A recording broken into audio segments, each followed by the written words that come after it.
नाज़रीन, special branch पारां जारी कयल मंशियात फ़रोशनि जी सहूलतकारी वारी लिस्ट बाद पुलिस बदस्तूर ख़ामोश पड़ियल आहे। सहूलतकारी में शामिल अहलकारनि ख़िलाफ़ जांच मुकमल न थी सघी आहे। मंशियात फ़रोशनि जी सहूलतकारी मुलविस पुलिस अमलदारनि कार्रवाई खां कासिर बणियल आहिनि। ॼाणायल समूरा अहलकार बदस्तूर उहिदनि ते फ़ाइज़ आहिनि। सहूलतकारी वारी जारी कयल लिस्ट में SHO Jamshoro Mazhar नाइच, SHO Nooriabad Hashim बिरोई, SHO थाना बुलाखान कुर्बान कमराणी, इंचार्ज 157 मंजूर दल पुलिस अहलकारन शमन बुरफत फ्यास पवन समेत 20 अहलकारन खिलाफ SSP जी जोड़ियल जांच कमेटी जांच मुकम्मल न करे सगी। SSP इमरान कुरैशी मामले जी जांच ASP 7 मोहम्मद बख्त बेदार जे हवाले कई वई, जेका 8 ॾींहं गुज़रण बावजूद मुकम्मल न थी सगी आहे। इल्ज़ाम हेठि आयल पुलिस अमलदारनि ऐं अहलकार बदस्तूर ड्यूटी ते मौजूद आहिनि।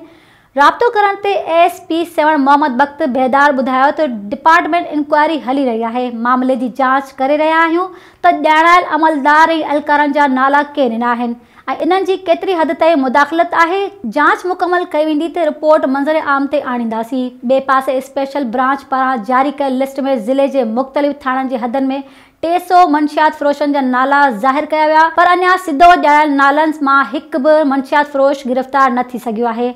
जारी कयल लिस्ट में का बि गिरफ़्तारी अमल में न अचण ऐं मुलविस अहलकारनि ख़िलाफ़ कार्रवाई न थियण ते सियासी समाजी माण्हुनि ॻणती जो इज़हार करे छॾियो आहे। शेरिन ऐं सुजाण धुरिन मुतालबो कयो आहे त मंशियात फ़रोशनि खे गिरफ़्तार करे सहूलतकारी में मुलविस अहलकारनि खे ड्यूटी मां बरतरफ़ कयो वञे।